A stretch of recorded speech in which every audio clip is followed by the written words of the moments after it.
बिस्मिल्लाहिर्रहमानिर्रहीम। अस्सलाम वालेकुम क्लास। उम्मीद करती हूँ आप लोग बिल्कुल ठीक ठाक खैरियत से होंगे। आज हम मोमिन खान मोमिन की गज़ल नंबर 2 पढ़ने जा रहे हैं। तो हमेशा की तरह गज़ल शुरू करने से पहले मोमिन खान मोमिन का अगर हम तारुफ कर लें तो मोमिन खान मोमिन उर्दू अदब में सफ़ाए हस्ती पर एक नुमाया मुकाम रखते हैं। मोमिन खान मोमिन दिल्ली के शायर हैं। मोमिन खान मोमिन जिंदा दिल उनकी शायरी का एक वस्फ है। मोमिन खान मोमिन को माली इस्तेहकाम बहुत हासिल था। अगर हम कहें कि ये उन चंद शोरा में शुमार होते हैं जिन्हों के पास बहुत सारी दौलत थी, या कह लीजिए जो अमीर शोरा में एक जिनके पास हमेशा ही दौलत की रेल पे रही, मोमिन खान मोमिन उनमें एक वाज़े नाम है और इसी वजह से आशिक मिजाज था उनका। इसके अलावा हिकमत भी करते थे, तसव्वुफ भी शायरी तसव्वुफ की शायरी भी की इन्होंने। और इसके अलावा मोमिन खान मोमिन का जो शौक़ था वो शतरंज था। आपको पता है शतरंज की गेम, शतरंज खेलना मोमिन खान मोमिन का एक शौक़ था। और शायरी में चंद ही ऐसे हम असर हैं जो मोमिन खान मोमिन के पाए में आते हैं। और कहीं पे मोमिन खान मोमिन में मीर की शायरी का एक अंसर बहुत ज़्यादा हमें नज़र आता है, क्योंकि मोमिन खान मोमिन ने मीर की शायरी में भी की है, मीर की शायरी के अंदाज में भी शायरी की है। और मोमिन खान मोमिन आपकी बुक पे मेंशन है कि 1800 में पैदा होकर 1852 में अपने खाली के हकीकी से जा मिले। मोमिन खान मोमिन ने बेशुमार गज़लियात लिखी हैं और उनका एक शेर, तुम मेरे पास होते हो गोया जब कोई दूसरा नहीं होता, इतना मकबूल हुआ, इतना अहम और अहमियत का हामिल है ये शेर। और ये इतना ज़्यादा मकबूल हुआ कि मिर्ज़ा गालिब ने यहाँ तक कह दिया कि अगर मोमिन खान मोमिन मेरा सारा दीवान ले ले और मुझे अपना बस ये एक शेर दे दे, इस हद तक इसको पसंद किया गया, इस हद तक इसमें मकबूलियत थी कि मिर्ज़ा गालिब, आप जानते हैं मिर्ज़ा गालिब एक नामवर हमारे शख्सियत, हमारे नामवर अदीब हैं, तो वो ये बात करने को तैयार हो गए कि मेरा सारा दीवान ले लिया जाए लेकिन मुझे बस मोमिन का एक शेर दे दिया जाए कि तुम मेरे पास होते हो गोया जब कोई दूसरा नहीं होता।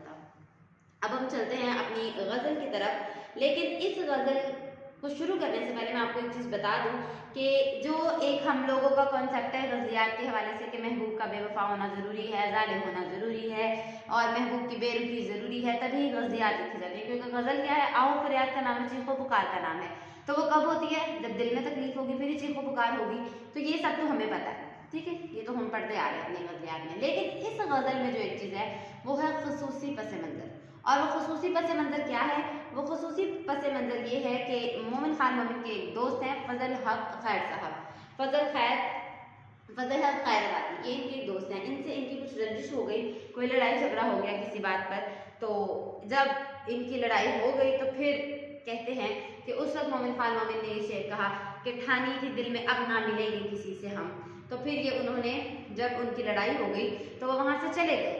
लेकिन कुछ अरसे बाद किसी अजीज़ो गालिब दोस्त ने जब सुलह करवाई तो फिर मोमिन ने कहा कि ठानी थी दिल में अब ना किसी से मिलेंगे हम, मगर पर क्या करें कि हो गए नाचार जी से हम। क्या आपके अंदाज़ा आप लोग लगा सकते हैं कि जहाँ पर दोस्ती होती है, दोस्ती जैसा पुरखलूस रिश्ता होता है, तो वहाँ पर फिर ये बातें मैटर नहीं करती हैं। वहाँ पे आप छोटी सी रंजिश पे आपके ताल्लुकात नहीं टूट सकते हैं, थोड़ी दूरी जरूर आ सकती है, क्लैशेस होते हैं, मिसअंडरस्टैंडिंग्स होती हैं, सब चीज़ें होती हैं, लेकिन उसे क्लियर कर दिया जाता है। बाद में सुलह हो जाती है, जहाँ पे आपके सदियों के रिश्ते, या सदियाँ तो नहीं कहेंगे, जहाँ पे आपके सालों के रिश्ते चल रहे हों, तो वहाँ पे आप फिर इस तरह से छोटी सी रंजिश पे आप उनसे दूरी इख्तियार नहीं कर सकते हैं और आप उनके बगैर आपका रहना भी महाल हो जाता है।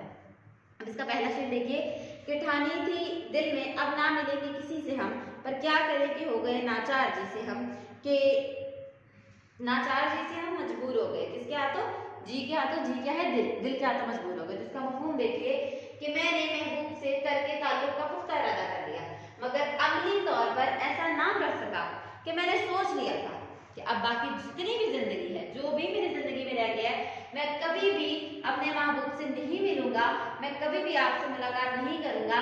लेकिन ये कमबख्त जो दिल है, मैं इसके हाथों इस कदर मजबूर हो गया, इसने मुझे इस हद तक मजबूर कर दिया आपके पास वापस आने को कि मुझे ना चाहते हुए भी आपकी महफिल में वापस आना पड़ा और आपसे मिलना पड़ा। अब आपको जैसे पहले बात की गई है कि छोटी सी रंजिश पर आपके ताल्लुकात नहीं टूट सकते, दूरियां जरूर आ जाती हैं, फासले बढ़ जाते हैं। आप शायद, और एक बार जब आप किसी से कह देते हैं ना कि मैंने तुम्हें नहीं मिलना, तो ये डेफिनेटली बात है कि आप उसको दोबारा जरूर मिलेंगे। तो ये वही बात यहाँ पर की जा रही है कि मैंने बहुत सोच लिया था, मैंने इस बात का पुख्ता इरादा कर लिया था कि अब जो मर्जी हो जाए मैंने कभी आपको नहीं मिलना, लेकिन मैं अपने दिल के आगे इस कदर मजबूर हो गया कि मुझे आपके महफिल में आना पड़ा, मुझे आपका दोबारा से आपके साथ बैठना पड़ा और आपका दीदार करना पड़ा। इसकी शेरी वाला जरा देखिए, बुलाता लाख हूँ लेकिन बराबर याद आते हैं, इलाही तर्क के उल्फत पर वो क्यों कर याद आते हैं। तर्क कहते हैं छोड़ देना, उल्फत कहते हैं मोहब्बत को, कि मोहब्बत अब छोड़ दी है तो फिर वो क्यों याद आते हैं। याद माजी अजाब है या इलाही छीन ले मेरा हाफिजा मुझसे, कि जब मैं उन्हें भूल ही चुका हूँ, जब मुझे उन्हें याद करना ही नहीं है, तो ए मेरे अल्लाह, ए मेरे परवरदिगार, मुझे बार बार क्यों याद आ रहे हैं। ऐसी कौन सी मुझसे बात जो है वो सरजद हो गई है।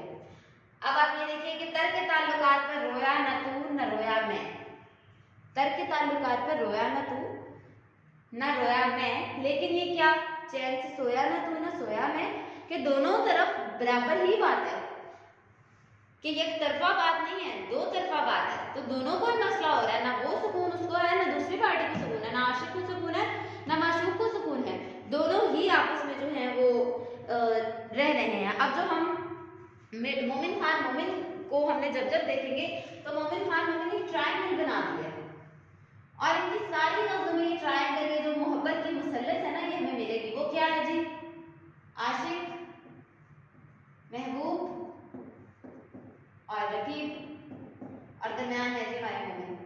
इनकी जितनी भी गज़लियात है उसमें ये हमें मोहब्बत की मुसल्लत जरूर मिलेगी। तो वो क्या है कि दोनों को बराबर ही एक दूसरे की याद आ रही है, दोनों को बराबर ही एक दूसरे की शिद्दत हो रही है, तड़प हो रही है, लेकिन अब वो क्या है कि वो इस बात से चुप है कि जब तुझे कोई फर्क नहीं पड़ता तो मुझे भी कोई फर्क नहीं पड़ता है मेरे महबूब, तू जो करना चाहता है कर। जैसे अब यहाँ पे वो क्या कह रहे हैं कि मैंने ये सोच लिया था कि तुमसे नहीं मिलना, लेकिन फिर भी मुझे तुम्हारे पास आना। पर समटाइम ऐसा होता है कि आपकी भी अगर अपने किसी फेलो से लड़ाई हो जाती है, आप भी कहते हैं मैंने तो आज के बाद इसे नहीं बुलाना, मेरी तरफ से जहाँ मर्जी जाए, बाढ़ में जाए, जो मर्जी हो, मुझे इस चीज़ से फर्क नहीं पड़ता। लेकिन थोड़े टाइम बाद क्योंकि आप इसके साथ इमोशनली जज्बाती तौर पर, एहसासी तौर पर अटैच होते हैं, जुड़े हुए होते हैं, तो आपको थोड़े टाइम के बाद ये चीज़ रियलाइज होने लग जाती है, नहीं मुझे उसी की गैदरिंग में जाना, मुझे उसी की कंपनी में जाना, मुझे उसी के साथ जिंदगी मेरी हसीन थी। लेकिन फिर क्या है, और आप दिल के हाथों मजबूर होकर वापस उस शख्स के पास चले जाते हैं। तो अब यही बात इस शेर में भी की जा रही है कि मैंने महबूब को छोड़ दिया था, मैंने महबूब से कता कर लिया था, लेकिन मैं मजबूर हो गया। किस बात से मजबूर हो गया, महबूब की मोहब्बत से मजबूर होकर मुझे दोबारा महबूब की महफिल में जाना पड़ा, क्योंकि मैं अपने महबूब के बगैर नहीं रह सकता। जी बेटा, जिसका दूसरा शेर देखिए, हंसते जो देखते हैं किसी को किसी से हम, मुंह देख देख रोते हैं किस बेकसी से हम। बेकसी कहते हैं जी मजबूरी को, कि जब हम किसी को किसी दूसरे के साथ हंसते हुए देखते हैं तो हमें अपना माजी याद आ जाता है, और ना जाने किस मजबूरी से हम रोने लग जाते हैं, किस मजबूरी से हमारे आंसू निकलने लग जाते हैं। वो कौन सी बेकसी का आलम होता है जो मुझे घेर लेता है और मैं रोने पर मजबूर हो जाता हूँ। तो हंसते जो देखते हैं किसी को किसी से हम, इसका हरगिज ये मतलब नहीं है कि यहाँ पर शायर को उससे हसद हो रहा है, या वो जल रहा है, या वो बर्दाश्त नहीं कर पा रहा है, बल्कि उसको अपना माजी याद आ रहा है। वो अपने माजी के गुजरे हुए लम्हात को याद कर रहा है कि कभी मैं और मेरा महबूब भी इसी तरह से हंसते थे, इसी तरह से चहकते थे और अपना वक्त जो था वो खूबसूरत बनाते थे। लेकिन आज वो मेरे साथ नहीं है, आज मैं तन्हा हूँ, और जब मैं दो हंसते हुए लोगों को देख रहा हूँ तो वो मुझसे बर्दाश्त नहीं हो रहा, और मेरी आंखों से खुद ब खुद ही आंसू रवा हो रहे हैं, और मैं ना जाने किस तरह खुद पे जब्त करके अपने आंसू बहा रहा हूँ, अपने जब्त से बाहर हो रहा हूँ। मैंने अपना आप खो दिया है और मुझे खुद पे भी इख्तियार नहीं रहा, और बेइख्तियारी में मेरी आंखों से आंसू निकल आए हैं। इसका मफहूम देखिए कि जब मैं किसी को मुस्कुराते देखता हूँ तो शिद्दत जज्बात से रोने लगता हूँ, कि जब मैं दो लोगों को अच्छे से बात करते देखता हूँ, उन्हें खुश देखता हूँ, उन्हें एक दूसरे के साथ देखता हूँ, उन्हें एक दूसरे के साथ अच्छा वक्त गुजारते देखता हूँ, तो मेरी आंखों में खुद ब खुद ही आंसू आ जाते हैं। अब यहाँ पर शायर आपको पता है कि क्या है जी, महबूब की बेवफाई का रोना रो रहा है, उसे महबूब से दुख मिला, धोखा मिला, जो भी हुआ, लड़ाई झगड़ा जो भी, तो अब फिर वक्त वो तन्हा है, तो अब उसे बाहर की कोई भी चीज अच्छी नहीं लग रही, उसका किसी चीज में दिल नहीं लगता। इवन के अगर वो दो हंसते हुए लोगों को देख रहा है तो उसे वो दोनों भी अच्छे नहीं लग रहा है। आया ये दोनों क्यों हंस रहे हैं?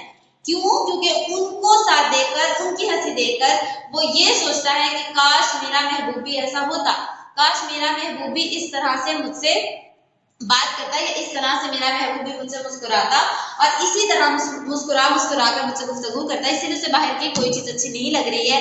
नासिर काज़मी का शेर है, दिल तो मेरा उदास है नासिर, शहर क्यों साए साए करता है। बिल्कुल वही बात है कि अब उसका खुद अंदर दिल उसका वीरान है, उसको कोई चीज अच्छी नहीं लग रही है, वो खासा परेशान है इसी बात को लेकर और गमज़दा है, और इसी वजह से किसी दूसरे की हंसी उससे बर्दाश्त नहीं हो रही है। बल्कि जब वो किसी दूसरे को हंसते हुए देखता है तो उसकी आंखों से ज़ारो कतार आंसू जारी हो रहे हैं, और वो इसी वजह से आंसू उसकी आंखों में आ रहे हैं, और वो महबूब से जो है उसकी बेवफाई का रोना रो रहा है, और महबूब को देखकर कह रहा है कि मैं कितना मजबूर हूँ कि मैं कुछ कर भी नहीं सकता। हम कितने मजबूर हैं, तेरे हो भी नहीं सकते और तुझे खो भी नहीं सकते। बिल्कुल वही बात है कि मैं कितना मजबूर हूँ कि मैं कुछ भी नहीं कर सकता सिवाय रोने के। मेरे पास कुछ है ही नहीं है, बचा ही नहीं है, तो सिर्फ रोना ही बचा है। और मैं इंतहाई मजबूरी के आलम में, इंतहाई बेबसी के आलम में मेरी आंख से आंसू आ रहे हैं उन लोगों को देखकर जो कि खुश हैं, जो कि हंस रहे हैं, जो कि अपने महबूब के साथ है और रस्म वफा निभा रहे हैं। अब इसके शेर वाला जब देख लीजिए कि कभी हम में तुम में भी चाह थी, कभी हम में तुम में भी राह थी। ये मोमिन खान मोमिन की अपनी ही गजल है कि कभी हम में तुम में भी चाह थी, तुम्हें याद हो कि न याद हो। ये अपनी ही गजल का शेर है कि कभी हम में तुम में भी चाह थी, कभी हम में तुम में भी राह थी, कभी हम भी तुम भी थे आशना, तुम्हें याद हो कि न याद हो कि एक वक्त हमारा भी था, हम भी इसी तरह से महबूब की जो कुर्बत में रहते थे, महबूब के साथ हंसते थे, मुस्कुराते थे, गुनगुनाते थे।